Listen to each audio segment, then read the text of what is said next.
Donc, ce passage-là s'est adressé aux chrétiens de Corinthe, au chapitre 10. Et à tous ceux, donc nous autres, qui professent le nom de Jésus-Christ. Mettons-nous dans le contexte de Corinthe maintenant. Quelques passages avant, chapitre 8. Au chapitre 8, là, il arrive une question, il dit, qu'est-ce qu'on fait concernant les viandes sacrifiées aux idoles? Est-ce que je peux manger des viandes qui ont été sacrifiées aux idoles? Pourquoi cette question-là est importante? C'est parce que dans le passage 10 qu'on traite, on parle d'idolâtrie. Est-ce que ça va changer quelque chose à mon salut, à ma foi, si je mange des viandes sacrifiées aux idoles? Pas du tout. Mais ça peut choquer mon frère à côté de moi. Lui, il va voir, puis il dit, « Hey, ça n'a pas d'allure, tu manges des viandes sacrifiées aux idoles, et je deviens pour lui une pierre d'achoppement. » Qu'est-ce que c'est qu'une pierre d'achoppement? C'est des beaux mots, c'est une pierre d'achoppement, hein? Ça paraît bien, hein? Qu'est-ce que c'est qu'une pierre d'achoppement? Qui m'a m'expliqué ça en quelques mots simples et forts? Personne lève la main, OK? Ma femme lève la main, vas-y. Elle lève la main, elle sait qu'il faut lever la main, hein? Oui, chérie. Une roche qui fait tomber, une pierre dans le chemin qu'on s'enfarge. Hier, je me suis enfargé chez nous, j'étais à la piscine, il était tout trempe. Et je me suis enfargé dans le petit chose qu'il y a en deux portes, tu sais, un petit trottoir de même. Puis j'ai fait le grand écart. OK? J'ai fait le grand écart. À 60 ans, ça plie. À 65 ans, ça plie plus comme ça pliait. Hein. Mais j'ai les genoux enflés. Hein? Une pierre d'achoppement. Le petit patente qu'il y avait là était une pierre d'achoppement dans ma marche. On s'enfarge dans quelque chose. Anne, en France, elle n'a pas vu la petite marche. Vous savez, quand on visite toutes sortes de bâtiments qui datent de Mathusalem, là, OK, c'est vieux, il y a des trottoirs, il n'y a pas un égal, tu sais. Puis elle s'est enfargée là-dedans, puis elle s'est foulée une cheville.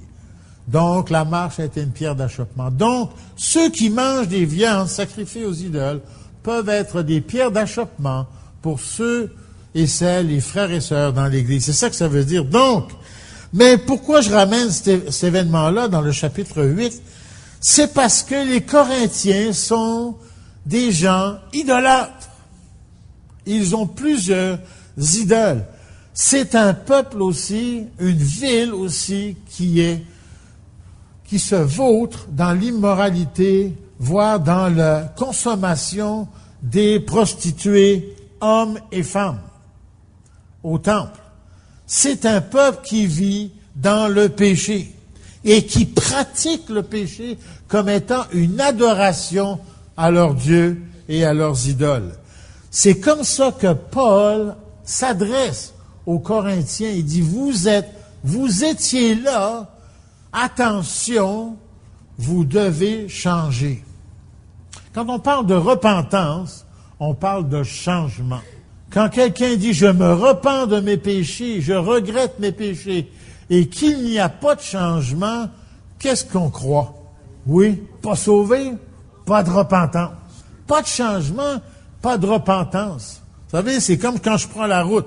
Okay? Je me rends dans la direction nord, mais en réalité, je me suis planté, puis je suis dans la direction sud. Et je regrette d'avoir pris la direction sud. Je le regrette, je dis, j'aurais dû prendre la direction nord. Mais si je change pas de direction, je vais me ramasser dans le sud. Je me ramasserai pas dans le nord. Vous comprenez ce que je veux dire? C'est la même chose. La repentance demande un changement. Et quand on arrive au verset 1 à 4, OK? Frères, je ne veux pas que vous ignoriez que nos pères ont tous été sous la nouée, qu'ils ont tous passé au travers de la mer, qu'ils ont tous été baptisés en Moïse dans la nuée et dans la mer, qu'ils ont tous mangé le même aliment spirituel et qu'ils ont tous bu le même breuvage spirituel, car ils buvaient un rocher spirituel qui les suivait, et ce rocher était Christ. De quel événement est-il question, là, de ce bord-là, là? De quel événement est-il question, les 4 premiers versets? En gros, de quoi est-ce que Paul parle? Bon, ici, là, je parle bien en français, hein? OK, là. 4 premiers versets, Paul est en train de parler de quel événement qui s'est passé dans le passé. Oui, Régine? Voilà, Moïse, Israël, la sortie d'Égypte, OK? Il est question de la traversée de la mer, il est question de la nuée qui dirigeait le peuple durant le jour, il est question de la nourriture, la manne, etc. Il est question d'un temps où Israël sortait d'Égypte, OK? Dieu a sorti Israël de l'esclavage de l'Égypte par un bras puissant sous le leadership de Moïse, bien entendu. Est-ce que c'est Moïse qui a sorti Israël? Non, c'est Dieu qui a sorti Israël de l'esclavage avec le leadership de Moïse. OK? Et vous savez ce qui arriva? Là, ils sont partis, ils arrivent, Israël, sur le bord de la mer. Qu'est-ce qui se passe pour ceux qui connaissent l'histoire? À ce bord-là, ici, là. Qu'est-ce qui se passe? Ils arrivent face à la mer. Ils commencent à murmurer et à regretter quoi? Les oignons et l'ail qu'ils mangeaient en Égypte.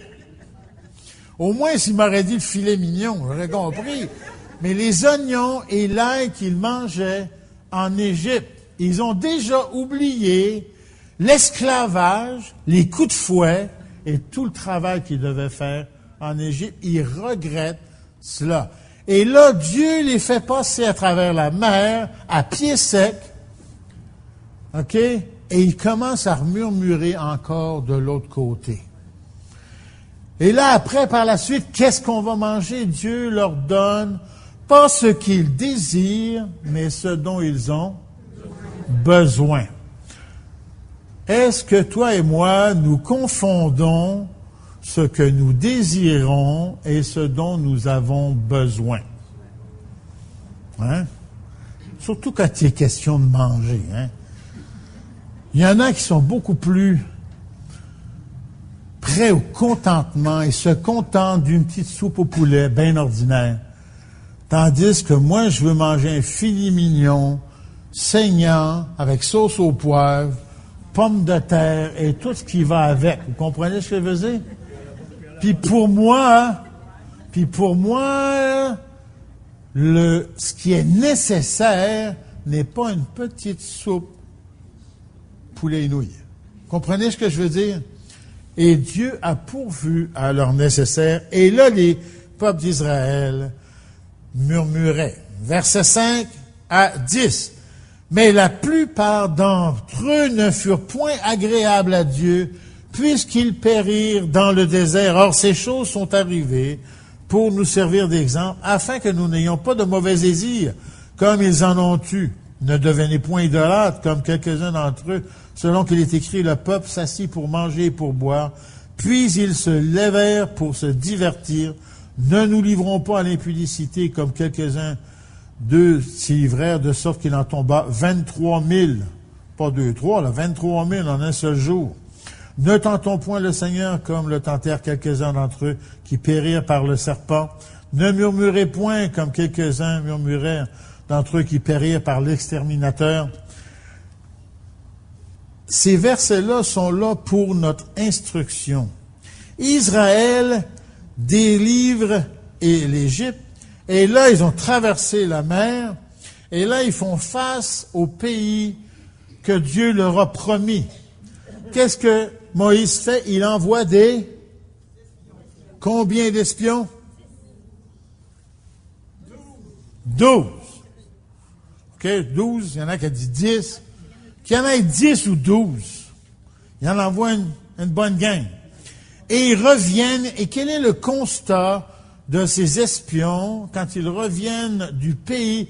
Ils disent que c'est un pays où coule le lait et le miel, et ils reviennent avec des grappes de raisin qu'ils doivent porter à 2. OK, là?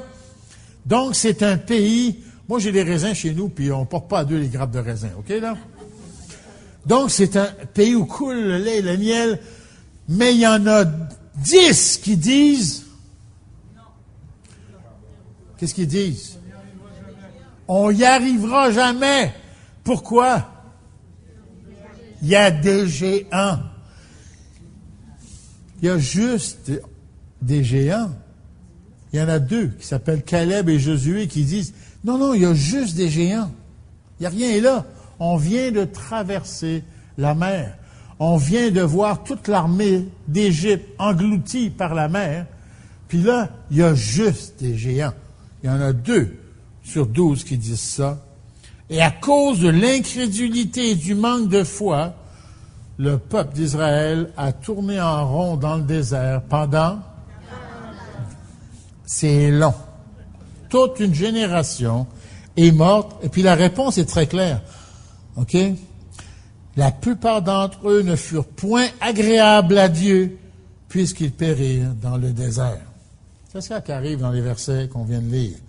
Ils sont disqualifiés, et ça fait le rapport avec le verset qu'on aurait pu voir dans le chapitre 9, verset 27, quand Paul dit « Je traite durement mon corps, je le tiens assujetti, de peur d'être moi-même rejeté ou disqualifié après avoir prêché aux autres. » Tous ceux qui sont restés dans le désert ont été disqualifiés.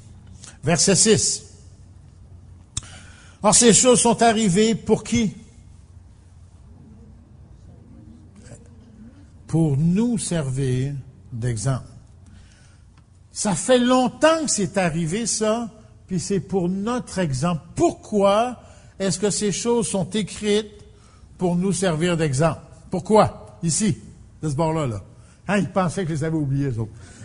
Pourquoi ces choses-là ont été écrites pour notre instruction et nous servir d'exemple?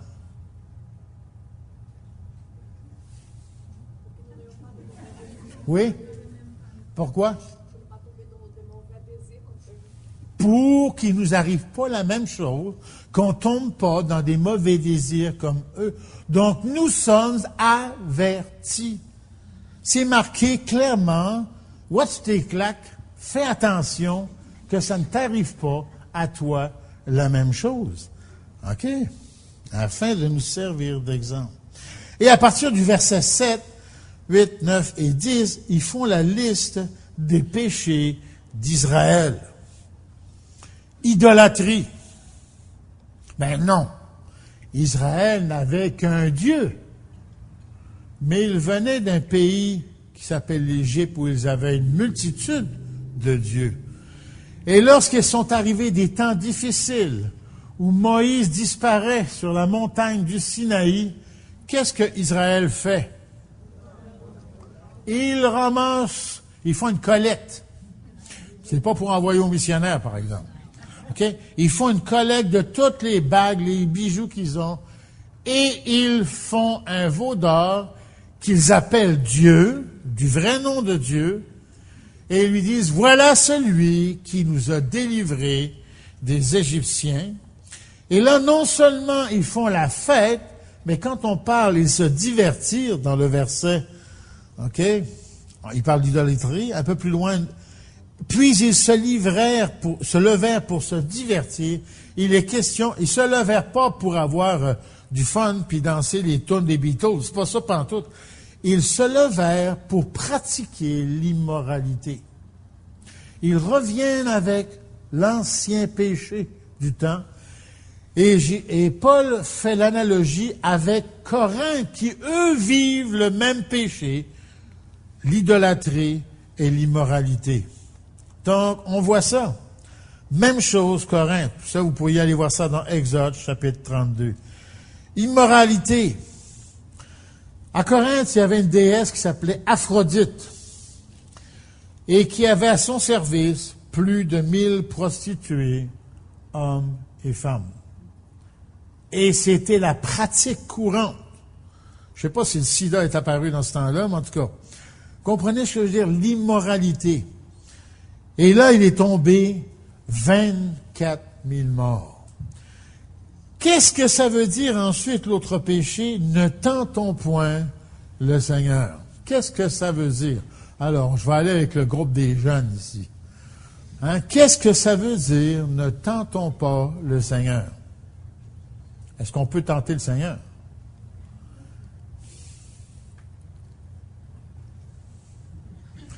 Alors, avoir su, j'aurais pris un petit banc de m'asseoir, là.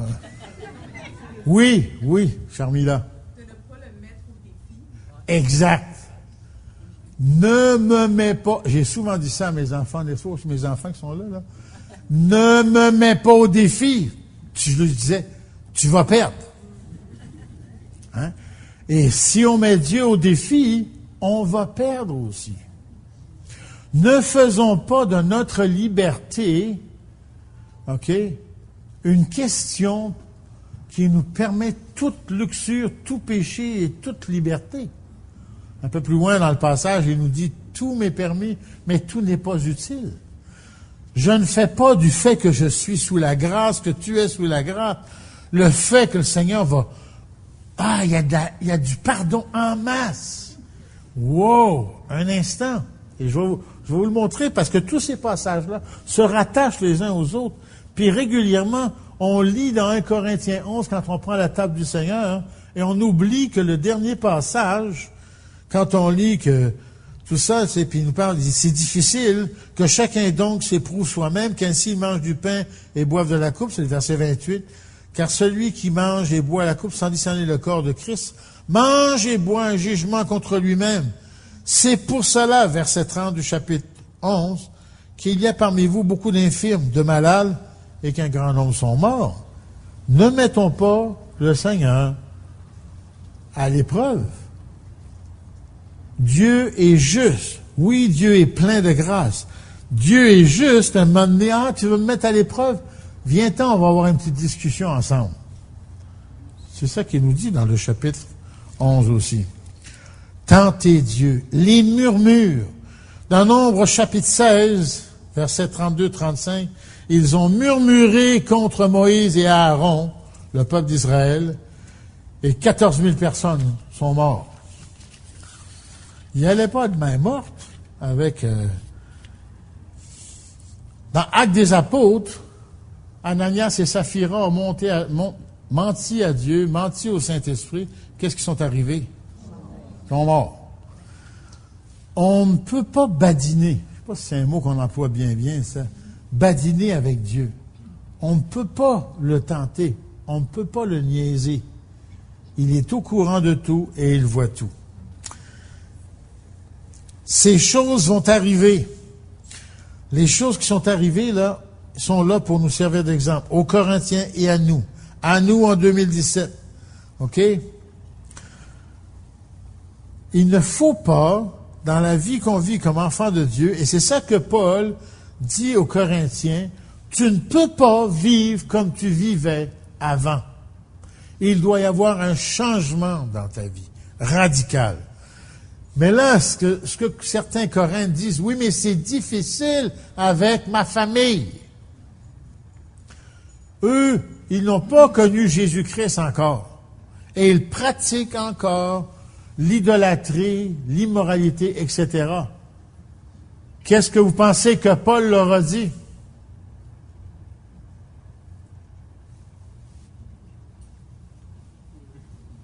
Qu'est-ce que vous pensez que Paul a dit à ceux, aux chrétiens de Corinthe, qui ont dit, oui, mais ma famille, eux autres, ils pratiquent encore tout ça. Qu'est-ce que je fais?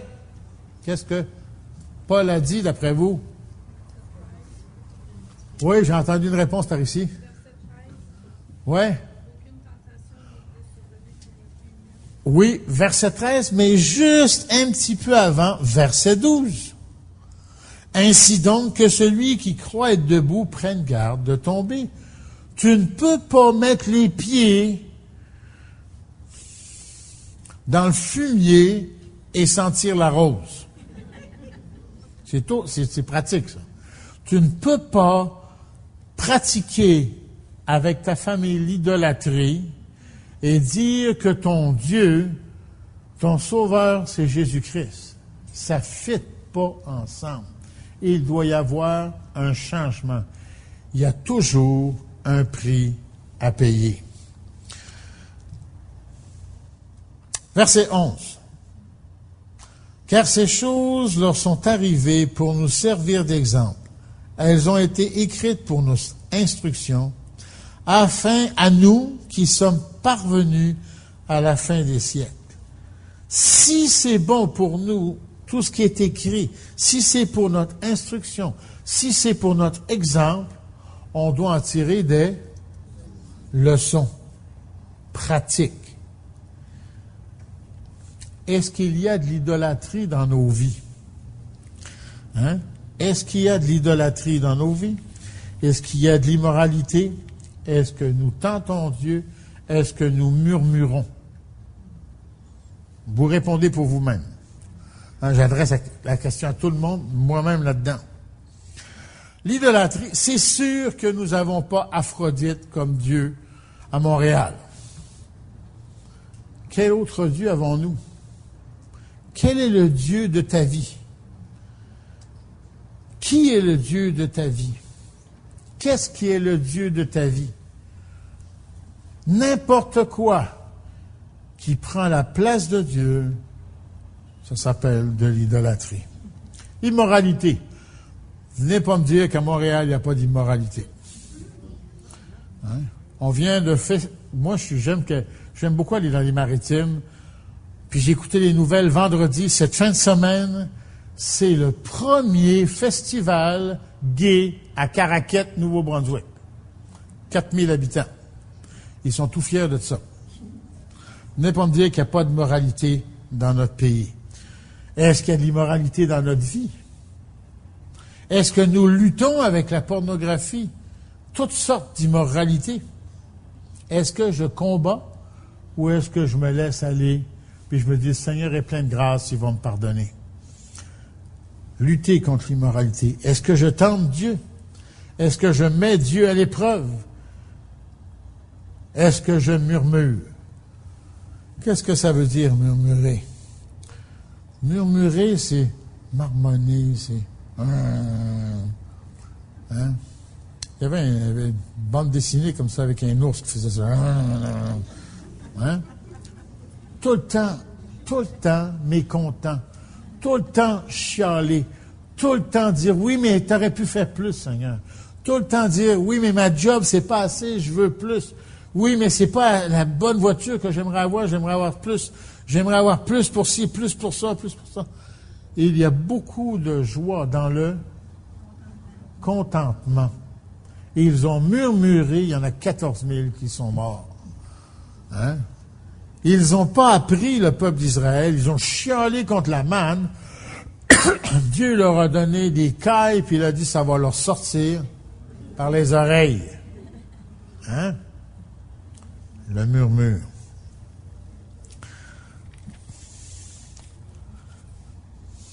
Chapitre 10, verset 23. Tout est permis, mais tout n'est pas utile. Tout est permis, mais tout n'édifie pas. Verset 31. Soit donc que vous mangiez, soit que vous buviez, soit que vous fassiez quelque autre chose, faites tout pour la gloire de Dieu. La conclusion est-ce que dans ma vie, dans ta vie, je suis quelqu'un qui glorifie Dieu dans tous les aspects de ma vie? Est-ce que je glorifie Dieu à mon travail? Est-ce que je glorifie Dieu dans ma vie de couple? Est-ce que je glorifie Dieu dans l'éducation de mes enfants? Est-ce que je glorifie Dieu dans l'humilité du service dans l'Église? Est-ce que je glorifie Dieu dans tous les aspects de ma vie? Est-ce que je glorifie Dieu dans la souffrance? Ou si je chiale? Tu sais, il y en a qui passent par des temps difficiles et qui chialent parce qu'ils disent « Dieu est injuste. Pourquoi moi? » Je me suis déjà fait dire ça. Puis la réponse, je lui ai dit « Pourquoi pas toi? » Dieu est en contrôle de tout et on doit le glorifier dans tous les aspects de notre vie. Est-ce que ça veut dire que nous comprendrons tous les aspects de notre vie, tout ce qui va arriver dans notre vie? Pas nécessairement. Sur le moment. Des fois, quelques années plus tard, on comprend des choses. Mais tout ce qu'on fait, on doit glorifier Dieu. On doit lui donner gloire en toutes choses. Car lui, il sait ce qu'il fait. Nous, on pense qu'on sait ce qu'on fait. Lui, il sait ce qu'il fait. Donc, le verset 13. Le verset 12 est l'introduction au verset 13 qui nous dit « Ainsi donc que celui qui croit être debout prenne garde de tomber. » Attention! Si tu te penses fort, tu vas planter. Si tu te penses faible, tu vas faire attention. Et quand on fait des sports extrêmes, j'en fais plus, ne pensez pas ça, là. Pour moi, monter dans l'échelle, ça commence à être un sport extrême. Okay. Mais quand on fait quelque chose d'un peu plus difficile et qu'on fait attention, OK, on a beaucoup moins de risques d'un accident. C'est ça que le passage nous dit, là. Attention, si tu te penses bon, tu vas tomber. Hein? N'oublie pas, il parle du péché là-dedans aussi. Puis là, il dit au verset 13, « Aucune tentation ne vous est survenue qui n'ait été humaine, et Dieu qui est fidèle ne permettra pas que vous soyez tentés au-delà de vos forces. Mais avec la tentation, il préparera aussi le moyen d'en sortir, afin qu'on puisse la supporter. » Qu'est-ce que ça veut dire, ça? Dieu est au courant de toutes nos tentations. Ça, c'est une chose. Dieu est au courant de tout ce que nous vivons dans notre corps, de toutes les tentations qui arrivent autour de nous, de toutes les douleurs et de toutes les difficultés qu'on vit. Dieu est au courant.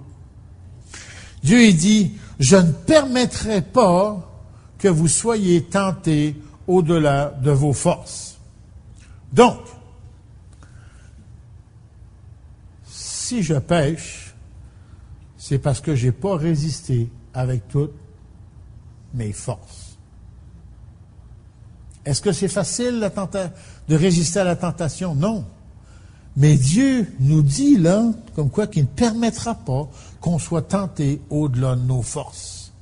Le problème, c'est nos forces. C'est que je ne résiste pas assez contre le péché. Parce qu'il dit, il le promet, il dit, il a préparé le moyen d'en sortir. La victoire sur le péché est là. Je dis pas que ça va. On a la victoire tout de suite, puis là, on est parfait pour tout le reste de notre vie. Aucune tentation, peu de péché dans notre... C'est pas ça que la Bible nous dit. Il nous dit comme quoi qu'il va nous donner la force et qu'il pourvoit le moyen d'en sortir. La difficulté, c'est que nous ne sommes pas assez à lutter contre le péché. Ces choses ont été écrites pour notre instruction et nous servir d'exemple. Dieu est à nos côtés. Dieu veut nous aider. Même, il nous a donné son esprit qui vit en nous et il nous parle. Hein, quand la tentation arrive, là, je le sais. Je le sais parce qu'il me parle. Il ne me dit pas, Dominique, fais attention, tu vas te planter. Pas ça. Mais je le sais que la tentation est là. Et je sais que si je succombe à la tentation, je vais l'attrister. Je sais aussi qu'il va me pardonner, mais qu'il va être attristé. Frères et sœurs, ce verset-là est vraiment important. On le voit dans le contexte de l'idolâtrie, de l'immoralité, du péché. Nous sommes dans le même contexte, tout en étant 2000 ans plus tard. Nous sommes dans un contexte d'idolâtrie différent, de péché différent, mais nous devons lutter contre la tentation.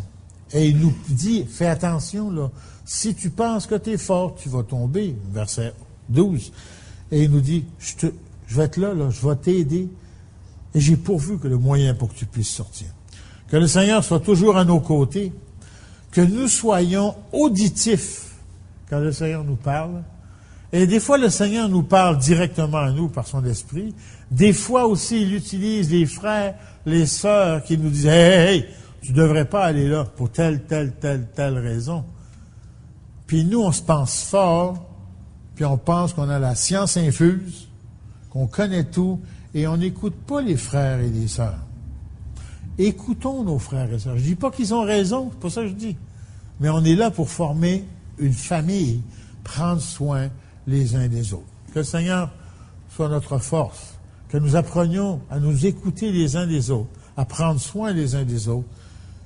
Et merci Seigneur, parce qu'il est notre force. Prions. Père Céleste, merci pour ton esprit qui vit en nous. Merci Seigneur pour le fait que tu connais toutes les difficultés par lesquelles nous passons. Comme les Corinthiens, c'est ce que Paul leur disait, que tu es à leur côté comme tu es à nos côtés, que tu nous donneras la force pour résister, afin que tu sois glorifié, car ce n'est pas notre propre gloire, Seigneur, de résister au péché, mais c'est ta gloire. Au nom de Jésus.